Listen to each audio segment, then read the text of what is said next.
જય સ્વામિનારાયણ વિદ્યાર્થી મિત્રો, બાયોલોજી ઈ વિદ્યાના ક્લાસની અંદર આપ સૌનું સ્વાગત છે. 11 સાયન્સ ચેપ્ટર નંબર 18 દેહ જળ અને પરિવહન. આના વિશે રુધિર ભિસરણ તંત્ર, રુધિર પરિવહન. લાસ્ટ વિડીયોમાં આપણે શીખ્યા માનવ શરીરમાં રુધિર પરિવહનના માર્ગો, દૈહિક અભિસરણ અને ફુફ્ફુસીય અભિસરણ. પણ હૃદયમાંથી જ્યારે રુધિરનું વહન થાય છે ત્યારે હૃદય ક્રમિક સંકોચન અને વિસ્તરણ થાય છે. હૃદયના ખાના, બે કર્ણકો અને બે ક્ષેપકો, એનું ક્રમિક સંકોચન અને વિસ્તરણ થાય છે. એ સંકોચન અને વિસ્તરણ કોનાથી થાય છે? એ ગાંઠ પેશી.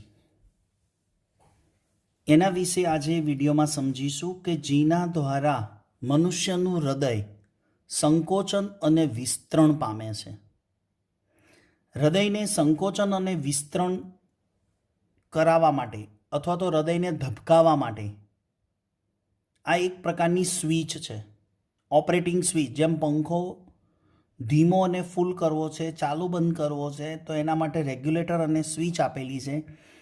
એમ મનુષ્યના હૃદયમાં આવી એક ગાંઠ પેશી છે જે મનુષ્યના હૃદયને ધબકાવે છે, સંકોચન અને વિસ્તરણ કરાવે છે. તો એ ગાંઠ પેશીનું સ્થાન ક્યાં છે? જમણા કર્ણકની અંદર. એની રચના હૃદય બંધ પેશી એટલે હૃદયની અંદર આવેલી છે, જમણા કર્ણકમાં આવેલી છે. એટલે હૃદય સ્નાયુનો પેશીનો જથ્થો હોય છે. હૃદય સ્નાયુના જથ્થાની બનેલી એક નાની ગાંઠ. એ કોઈ કેન્સરની ગાંઠ નથી, એક પ્રકારના સ્નાયુનો જથ્થો છે જે હૃદયને ધબકાવવા માટેની એક સ્વિચ કહેવાય. એનો ગુણધર્મ કેવો છે? જાણવા જેવો છે. એનસીઆરટીમાં લાઈન નથી. એ સ્નાયુની બનેલી છે એટલે સ્નાયુ પેશી પણ કહેવાય છે. એમાં ચેતાનો ગુણ હોય છે એટલે કે ઉર્મી વેગ ઉત્પન્ન થાય એટલે ચેતાપેશી પણ કહેવાય. એટલે ગાંઠ પેશી એ સ્નાયુ પેશી અને ચેતાપેશી બંનેના ગુણધર્મો ધરાવે. નીટ માટે યાદ રાખજો, સ્નાયુ પેશી અને ચેતાપેશી બંનેનો ગુણધર્મ ધરાવે. તો આવી ગાંઠ પેશી બે પ્રકારની છે. એક છે એસે ગાંઠ અને બીજી છે એવી ગાંઠ. એસે નોડ અને એવી નોડ, એને ઇંગ્લિશમાં SEN કહેવાય અને આને ઇંગ્લિશમાં AVN. પૂરું નામ જોઈએ. એસ એટલે સાઇનો, એ એટલે એટ્રિયલ અને નોડ એટલે ગાંઠ.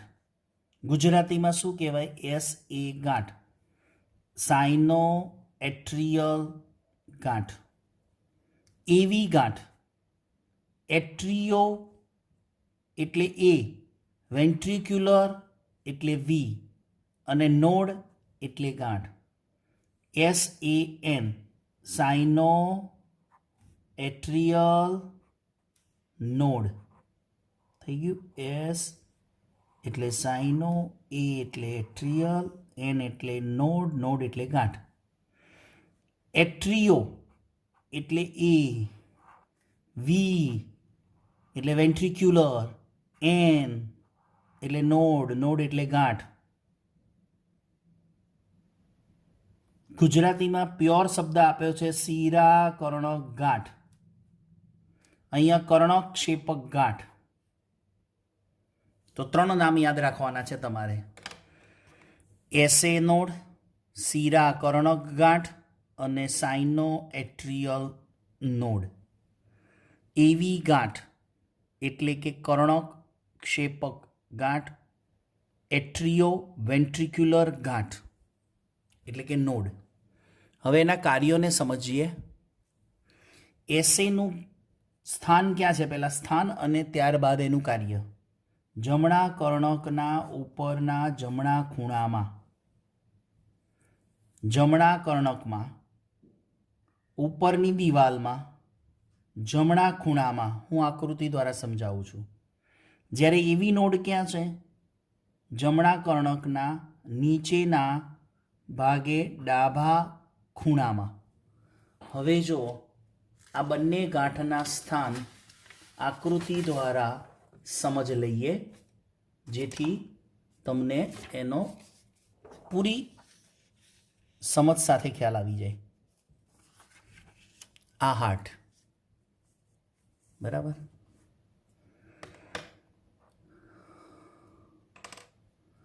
આને શું કહીએ આપણે? ડાબું કર્ણક. આને શું કહીશું? ડાબું ક્ષેપક. આને શું કહીશું? જમણું કર્ણક અને જમણું ક્ષેપક. ઇંગ્લિશમાં યાદ છે ને તમને? અગાઉના વિડીયોમાં આને કહીશું રાઈટ આર્ટ્રિયમ, આને કહીશું રાઈટ વેન્ટ્રિક્યુલર, આને કહીશું લેફ્ટ આર્ટ્રિયમ, આને કહીશું લેફ્ટ વેન્ટ્રિક્યુલર. આ એના નામ છે. ડાબું કર્ણક, જમણું કર્ણક, જમણું ક્ષેપક, એની વાત છે. આ યાદ રાખવા માટે. ઓકે. હવે જો આ જમણા કર્ણકમાં બંને ગાંઠ આવેલી છે, તો આ જમણું કર્ણક છે. જમણા કર્ણકની અંદર આપણે એને 2 ભાગમાં વહેંચીએ તો આ બાજુનો ભાગ ડાબો કહેવાય અને આ ભાગ જમણો કહેવાય. તો એસે ક્યાં છે? તો જમણા કર્ણકમાં ઉપરની દિવાલમાં જમણી બાજુ, એટલે અહીંયા દિવાલની અંદર હોય મિત્રો. વિદ્યાર્થીઓ યાદ રાખજો, આ જે એસે નોડ છે, એસે ગાંઠ છે,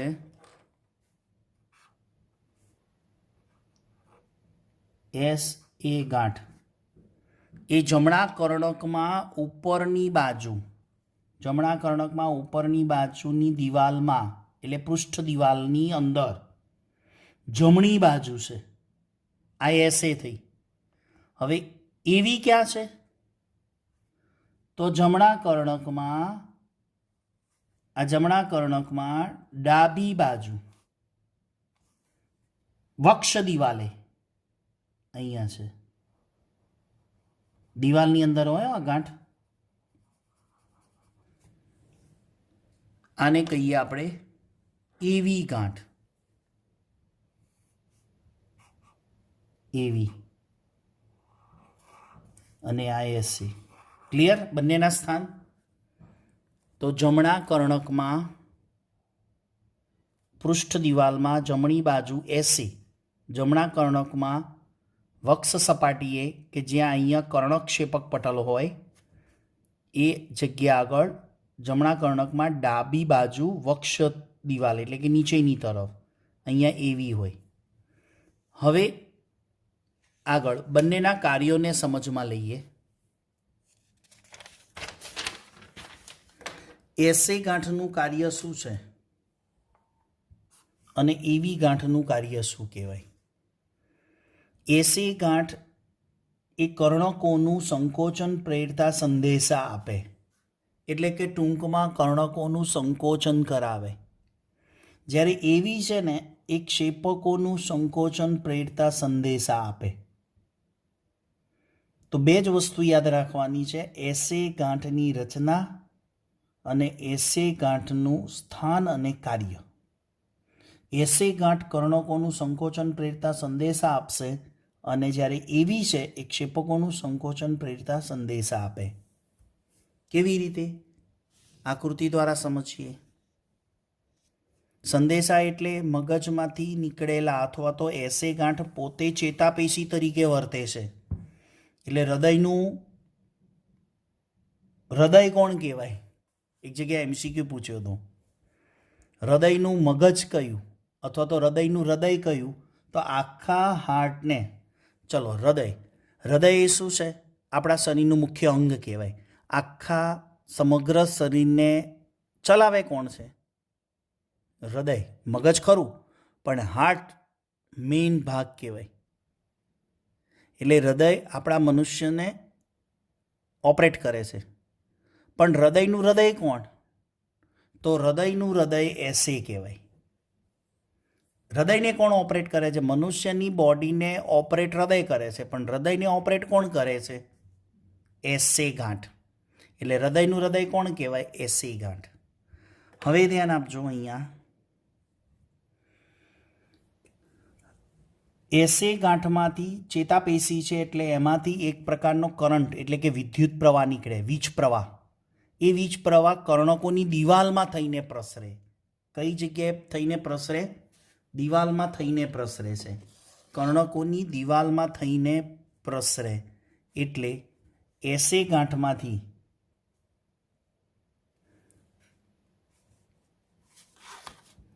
અહીંયાથી દિવાલમાં પ્રસરતા કર્ણકોને સંકોચન પ્રેરતા સંદેશા નીકળે. ડાબા કર્ણકને પણ આપે.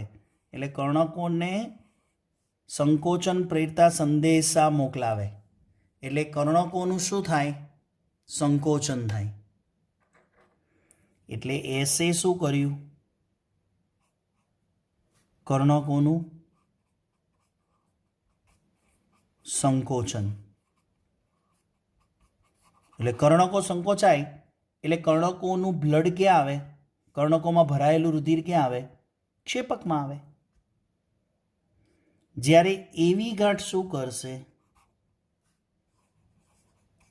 ક્ષેપકોનું સંકોચન પ્રેરે, એટલે કે સંકોચન કરાવે. તો એવી છે ને એ ક્ષેપકોનું સંકોચન પ્રેરતા સંદેશા પાઠવે, એટલે કે સંદેશા આપે. પાઠવે એટલે આપે. પણ એમાં જરા સિસ્ટમથી આપે છે. કઈ સિસ્ટમથી આપે છે? તો બે ક્ષેપકોની વચ્ચે, જમણા ક્ષેપક અને ડાબા ક્ષેપકની વચ્ચે, યાદ રાખજો,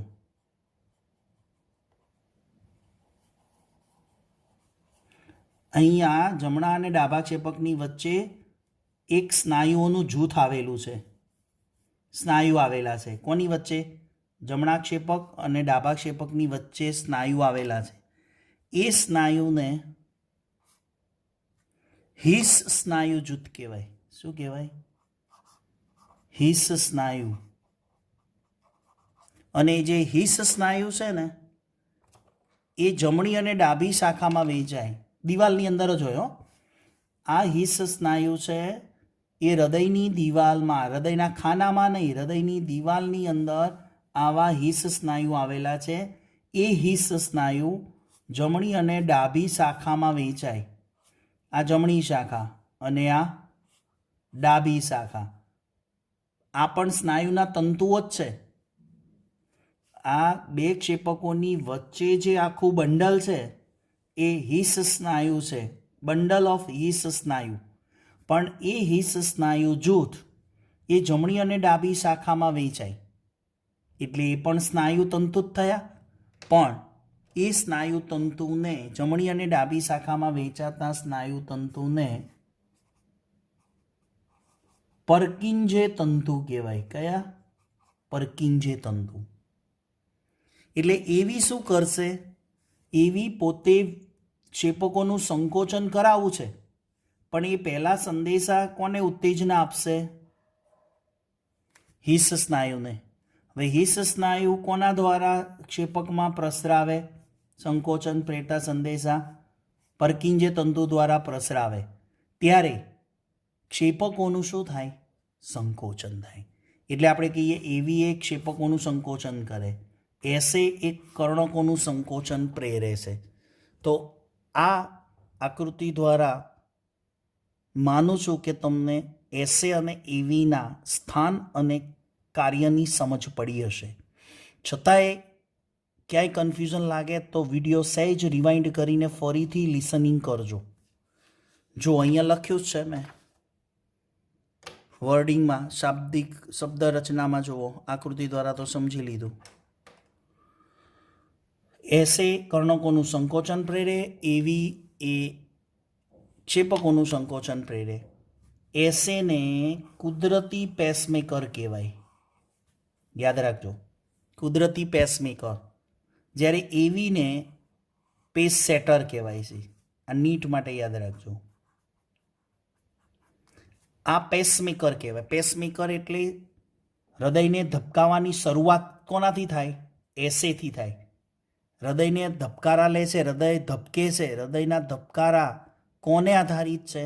શરૂઆત એસેએ કરી, એટલે એસેને કુદરતી પેસમેકર કહેવાય. જ્યારે એ જે સંકોચન પ્રેરતા સંદેશા કર્ણકોને આપ્યા પછી એવી ક્ષેપકો સુધી મોકલે છે, એટલે એને પેસ સેટર કહેવાય. એ ધબકારાને એટલે કે વિદ્યુત પ્રવાહ જે ઉત્પન્ન થાય છે એક પ્રકારનો બોડીમાં વીજ પ્રવાહ, એ હૃદયથી ઉત્પન્ન થાય અને હૃદયથી ઉત્પન્ન થઈને આખી બોડીમાં પ્રસરે છે. એટલે એમ કહેવાય કે આપણી બોડીમાં કરંટ છે. એટલે એવીને પેસ સેટર કહેવાય, એસેને કુદરતી પેસમેકર કહેવાય.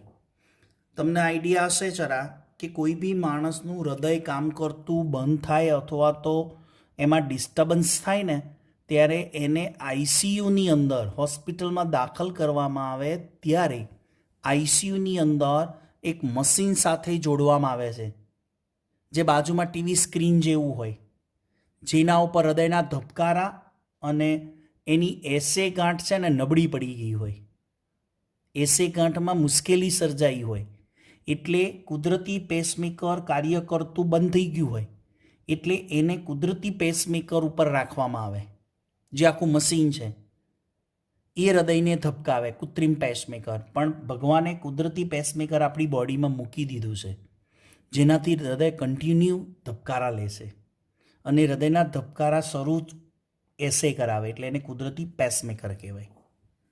સાથે બીજી વાત એ કરવાની થાય કે મનુષ્યનું હૃદય માયોજેનિક છે, જ્યારે દેડકાનું હૃદય છે ને ન્યુરોજેનિક છે.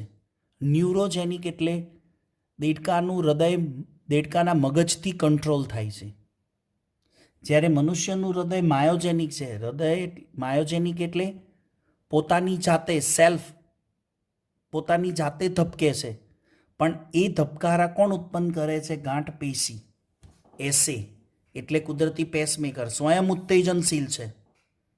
એટલે એસે અને એવી સ્વયં ઉત્તેજનશીલ છે, એટલે એસે જાતે ધબકે છે, જાતે ઉત્તેજનશીલ છે, બાહ્ય ઉત્તેજના વગર સક્રિય કલાવી સ્થિતિમાન ઉત્પન્ન કરી શકે. એને મગજથી એસે છે ને એ મગજથી કોઈ કંટ્રોલ નથી, એ બાહ્ય ઉત્તેજના વગર જ સક્રિય કલાવી સ્થિતિમાન સર્જે. સક્રિય કલાવી સ્થિતિમાન એટલે એક પ્રકારનો વીજ કરંટ એ ઉત્પન્ન કરી શકે અને હૃદયને પહોંચાડે, એટલે હૃદય ધબકવાનું શરૂ કરે. અને કેટલી વાર ધબકે હૃદય? 70થી 75 ધબકારા લે પર મિનિટે. અલગ અલગ વ્યક્તિમાં અલગ અલગ હોય, એટલે મિનિમમ 70થી 75 ધબકારા હોઈ શકે પર મિનિટે. એક મિનિટમાં 72 વારે ધબકે, 75 વાર પણ ધબકે. અને તમે દોડી અને કસરત કરીને આવો ને તો ધબકારા 90 પણ હોય.